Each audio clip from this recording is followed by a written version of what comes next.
Hi, மறுபடியும் ஒரு கேஷுவலான video. பேப்டிசோ சீரிஸோட 3வது வீடியோ இது. நிறைய பேர் வீடியோ பாக்குறீங்க, கமெண்ட் பண்றீங்க, மெசேஜ் பண்றீங்க. உண்மைகளை தெரிஞ்சுக்கணும்னு நினைக்கிற உங்க மனசுக்காக கடவுளுக்கு நான் நன்றி சொல்றேன். உங்க எல்லாருக்கும் தேங்க்ஸ். முதல் வீடியோல பேப்டிசோன்னா என்ன, யோவான் ஏன் நமக்கு பேப்டிசோ தந்தாருன்னு பார்த்தோம். 2வது வீடியோல இயேசு பேப்டிசோ பத்தி ஏதாவது சொல்லியிருக்காரா, முழுகி எடுக்கிற பேப்டிசோ பத்தி ஏதாவது சொல்லியிருக்காரா, முழுகுகிறவன் எவனும் சுத்தமா இருக்கிறான்னு இயேசு சொன்ன அந்த வசனத்தோட உண்மையான அர்த்தம் என்னன்னு பார்த்தோம். அந்த 2 வீடியோ பார்க்காதவங்க பார்த்துட்டு இந்த வீடியோ பார்க்க வாங்க. நிறைய உண்மைகளை உங்களால தெரிஞ்சுக்க முடியும். இன்னைக்கு இந்த வீடியோலையும் நீங்க அதிகமா கேட்ட கேள்வியில ஒரு கேள்விக்கு நான் பதில் சொல்ல விரும்புறேன். அது என்ன கேள்வின்னா, இயேசு யோர்தான்ல ஞான ஸ்நானம் எடுத்தாருன்னு பைபிள்ல இருக்கே, தண்ணியில இறங்கினாரு, தண்ணியில இருந்து கரையேறினாருன்னு இருக்கு. அப்படின்னா அவர் முழுகி தானே பேப்டிசோ எடுத்திருக்கணும்.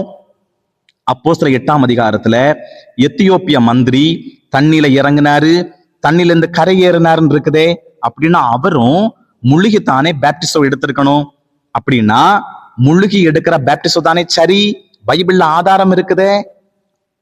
அப்படி முழுகி எடுத்த பேப்டிசோ நம்ம கிட்ட இருந்தா தானே பரலோகத்துக்கு போக முடியும் அப்படின்னு நிறைய பேர் கேள்வி கேட்டிருக்கீங்க.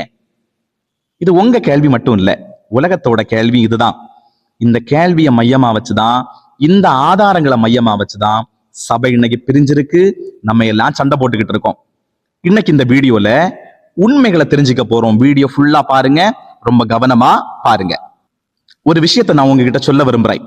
என்னன்னா, பைபிள்ல விவாதிக்கிற ஒரு விஷயத்துக்கு முடிவு கண்டுபிடிக்கணும்னா தமிழ்லையோ ஆங்கிலத்திலேயோ வேற மொழியிலையோ நம்ம கண்டுபிடிக்க முடியாது. பைபிள் எழுதப்பட்ட மூல மொழியில என்னென்ன வார்த்தைகள் பயன்படுத்தி இருக்காங்க அப்படிங்கிறத நம்ம பார்த்தாதான் அந்த விஷயத்தோட முடிவு சரியானதா இருக்கும். குறிப்பா இந்த ஞானஸ்நானம், பேப்டிசோ, திருமுழுக்கு, பேப்டிசம் அப்படிங்கிற காரியங்களுக்கெல்லாம் ஒரு முடிவு கண்டுபிடிக்கணும்னா புதிய ஏற்பாடு எழுதப்பட்ட கிரேக்க மொழியிலையும் பழைய ஏற்பாடு எழுதப்பட்ட எபிரேய மொழியிலையும் இந்த பேப்டிசோ அப்படிங்கிற விஷயங்களுக்கு என்னென்ன வார்த்தைகள் பயன்படுத்தி இருக்காங்க அப்படிங்கிறத நம்ம பார்க்கணும். அப்படி இந்த எத்தியோப்பிய மந்திரி, இயேசு எடுத்த ஸ்நானம், இந்த பகுதிகளை கிரேக்க மொழியில் நம்ம படிச்சோம்னா அங்க இருக்கிற வார்த்தைகளுடைய சரியான அர்த்தத்தை நம்ம புரிஞ்சுக்கிட்டோம்னா முழுகி எடுத்தாங்களா அல்லது தெளிச்சு அல்லது தண்ணியை ஊற்றி எடுத்தாங்களான்னு நம்ம புரிஞ்சுக்க முடியும். பார்க்கலாமா? எத்தியோப்பிய மந்திரியும் இயேசுவும் ஞானஸ்நானம் எடுத்த இடத்துல கிரேக்க மொழியில பயன்படுத்தப்பட்டிருக்கிற வார்த்தை என்ன தெரியுமா? கச்சா பாயினோ, அன்னா பாயினோ அப்படிங்கிற 2 வார்த்தைகள் இருக்கு. இந்த 2 வார்த்தையோட அர்த்தம் என்னன்னா, டிசென்ட், அசென்ட், கோ டவுன், கோ அப் அப்படிங்கிற வார்த்தைகள். ஆனா அங்க என்ன வார்த்தை இருந்திருக்கணும் தெரியுமா? கச்சா டியோ அப்படின்னு இருந்திருக்கணும். கச்சா டியோன்னா என்ன தெரியுமா? தண்ணீருக்குள் போகுதல், முழுகுதல் அப்படின்னு அர்த்தம். இந்த கச்சா பாயினோ, அன்னா பாயினோன்னா தண்ணீரில் போகுதல், தண்ணீரிலிருந்து வருதல் அப்படின்னு அர்த்தம். அப்படின்னு அர்த்தம் என்ன?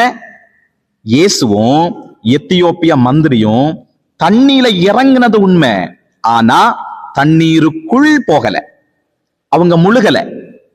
அண்டர் த வாட்டர் அப்படிங்கிற அந்த ஒரு காரியத்தை அவங்க செய்யல. புரியுதா? அப்படின்னு அர்த்தம் என்ன? அவங்க 2 பேருமே முழுகி பேப்டிசோ எடுக்கல. இயேசுவையும் எத்தியோப்பிய மந்திரியும் தவிர நிறைய பேர் பைபிள்ல பேப்டிசோ எடுத்திருக்காங்க. யாரெல்லாம் தெரியுமா? அப்போஸ்தலர் 2ஆம் அதிகாரத்துல 3000 பேர் எடுத்திருக்காங்க. அப்போஸ்தலர் 9ஆம் அதிகாரத்துல பவுல் எடுத்திருக்காரு. அப்போஸ்தலர் 10ஆம் அதிகாரத்துல கொர்நேலியும் அவங்களுடைய வீட்டுல உள்ளவங்களை எடுத்திருக்காங்க. அப்போஸ்தலர் 16ஆம் அதிகாரத்துல பிலிப்பு ஜெயிலர் இன்னும் அவங்க வீட்டுல உள்ளவங்க எடுத்திருக்காங்க. அப்போஸ்தலர் 19ஆம் அதிகாரத்துல எபேசுல நிறைய பேர் எடுத்திருக்காங்க. இவங்க எடுத்த இடங்கள்ல எல்லாம் கச்சா டியோ அப்படிங்கிற வார்த்தை மிஸ்ஸிங். இந்த வார்த்தை அங்க பயன்படுத்தப்படல. கச்சா டியோ அப்படிங்கிற வார்த்தை பயன்படுத்தப்படலன்னு அர்த்தம் என்ன? தண்ணீருக்குள்ள அவங்க போகல, முழுகல, இமர்ஷன் அப்படிங்கிற அந்த ஒரு நிலை அங்கு இல்ல அப்படிங்கிறதா அர்த்தம். சோ நம்ம புரிஞ்சுக்க முடியும், முழுகி எடுக்கிற ஸ்நானத்திற்கு பைபிள்ல ஆதாரமே இல்ல, முழுகித்தான் எடுக்கணும் அப்படிங்கிறது பொய்.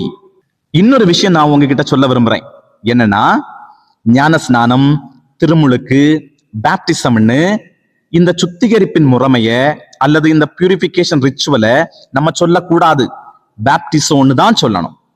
ஏன்னா இஸ்ரவேலர்கள் அவர்கள் தங்கள் வழக்கத்தில் இருந்த ஒரு சுத்திகரிப்பின் முறைமைய பேப்டிசோன்னு கூப்பிட்டாங்க. அதைத்தான் யோவான் மூலமா கடவுள் நமக்கு தந்திருக்கார். அதனால பேப்டிசோ அப்படின்னு சொல்றதுதான் சரியா இருக்கும். சரி, இயேசுவும் எத்தியோப்பிய மந்திரியும் மற்ற எல்லாரும் முழுகி எடுக்கல அப்படின்னு நான் சொன்னேன். பேப்டிசோ அப்படிங்கிறத முழுகி எடுத்திருக்க வாய்ப்பில்லை அப்படின்னு சொன்னேன். ஏன்னு தெரியுமா? பழைய ஏற்பாட்டோட சில ஆதாரங்களை நம்ம பார்க்கணும். ஒரு விஷயம் நான் உங்களுக்கு சொல்ல விரும்புறேன். என்னன்னா, கவனமா கவனிங்க. பழைய ஏற்பாட்டு சுத்திகரிப்பின் முறைமை, அதைத்தான் புதிய ஏற்பாட்டிலையும் பின்பற்றினாங்க. யோவான் ஸ்நாபகனும் இயேசுவும் பழைய ஏற்பாட்டுல இஸ்ரவேலர்கள் வழக்கத்தில் இருந்த ஒரு சுத்திகரிப்பின் முறைமையை தான் கொஞ்சம் மாற்றி நமக்கு தந்தாங்க. இந்த சுத்திகரிப்பின் முறைமை எப்படி செய்வாங்க நம்ம பார்க்கணும். எப்படி தெரியுமா?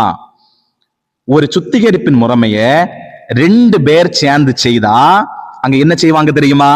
தண்ணிய ஊற்றியோ தெளிச்சோ செய்வாங்க. சுத்திகரிப்பின் முறைமைய ஒருவர் மட்டும் தனியா செய்தா அப்போதான் முழுகி அவங்க செய்வாங்க. யாத்திராகமம் 29ஆம் அதிகாரம் 21ஆம் வசனம், லேவியராகமம் 8:30, எண்ணாகமம் 8:7, லேவியராகமம் 14:7, லேவியராகமம் 14:51, எண்ணாகமம் 19:18-19, எசேக்கியேல் 36:25-26, ஏன் புதிய ஏற்பாட்டுல எபிரேயர் 9ஆம் அதிகாரம் 10ஆம் வசனம் கூட தெளிக்கிறத பத்தி தான் பேசுது. அங்க எல்லாமே ஒன்றுக்கும் மேற்பட்ட நபர்கள் இந்த சுத்திகரிப்பின் முறைமையில இன்வால்வா இருந்தாங்க. அதனால ஒன்றுக்கும் மேற்பட்ட நபர்கள் சுத்திகரிப்பின் முறைமையில் அவர்கள் பங்கு கொண்டால் தெளிச்சுதான் அந்த சுத்திகரிப்பின் முறைமையை செய்யணும் அப்படிங்கிறதுக்கு நான் சொன்ன வசனங்கள் எல்லாம் ஆதாரம். இந்த பகுதிகளில் சராக் அப்படிங்கிற எபிரேய வார்த்தையும் நசா அப்படிங்கிற எபிரேய வார்த்தையும் தான் பயன்படுத்தப்பட்டிருக்கு. அதுக்கு பதிலா தபால் அப்படிங்கிற வார்த்தை பயன்படுத்தப்படல. தபால் அப்படிங்கிற வார்த்தை என்ன அர்த்தத்தை தரும்னா, முழுகிறது, முக்கி எடுக்கிறது அப்படிங்கிற அர்த்தத்தை தரும். ஆனா நான் சொன்ன பகுதிகளில் எல்லாமே சராக் அல்லது நசா அப்படிங்கிற வார்த்தை பயன்படுத்தப்பட்டிருக்கு. இதனுடைய அர்த்தம் தெளித்தல் அல்லது ஊற்றுதல். ஏற்கனவே சொன்னேன், ஒருவர் தனியாக ஒரு சுத்திகரிப்பின் முறைமையில பங்கு கொண்டா முழுகுவாங்க, இல்லைன்னா தங்களோட முழு உடம்பையும் கழுவுவாங்க. அதுக்கும் ஆதாரம் இருக்கு பைபிள்ல. யாத்திராகமம் 14ஆம் அதிகாரம் 8-9, லேவியராகமம் 15ஆம் அதிகாரம் 5-8, எண்ணாகமம் 19ஆம் அதிகாரம் 7, 8, 19 வசனங்கள் அப்படின்னு இன்னும் நிறைய வசனங்களை நான் உங்களுக்கு காமிக்க முடியும். அப்படின்னு அர்த்தம் என்ன? 2 பேர் சேர்ந்து ஒரு சுத்திகரிப்பின் முறைமையில பங்கு கொண்டால் தெளிச்சு அல்லது தண்ணியை ஊற்றி செய்யணும். ஒருவர் தனியாய் பங்கு கொண்டால் தானாக முழு உடம்பையும் கழுவணும், இல்லைன்னா முழுகணும். அப்போ எப்படி சொல்ற? ஞான ஸ்நானம், திருமுழுக்கு, பேப்டிசோ அப்படின்னு சொல்ற இந்த பேப்டிசம ஏன் முழுகி இருக்க கூடாது, ஏன் தெளிச்சிருக்கணும்னு சொல்ற அப்படின்னு நீங்க கேட்கலாம். மத்தேயு 28ஆம் அதிகாரத்துல இயேசு தெளிவா சொன்னாரு, ஞான ஸ்நானம் கொடுங்கள் அப்படின்னு சொன்னார். ஞான ஸ்நானம் கொடுங்கள் அப்படின்னா அங்க ஞான ஸ்நானம் கொடுக்கிற ஒரு ஆள் உண்டு, எடுக்கிற ஒரு ஆள் உண்டு. அப்படின்னு அர்த்தம் என்ன? ஞான ஸ்நானம் ஒருவர் கொடுத்திருக்க வேண்டும், ஒருவர் எடுத்திருக்க வேண்டும். ஒருவர் கொடுக்கணும், ஒருவர் எடுக்கணும். அப்படின்னா தண்ணியை ஊற்றி அல்லது தெளித்து தான் கொடுத்திருக்கணும். புரியுதா உங்களுக்கு? முழுகி ஸ்நானம், முழுகி பேப்டிசோ அப்படிங்கிறது பொய். முழுகி ஸ்நானம், முழுகி பேப்டிசோ அப்படிங்கிறது பைபிள்ல இல்ல, அதற்கான ஆதாரம் இல்லை. ஸ்நானம் அப்படிங்கிற வார்த்தையை பயன்படுத்திட்டு நம்ம என்ன செய்யறோம் தெரியுமா? முழுகிறது தான் சரின்னு சொல்றோம்.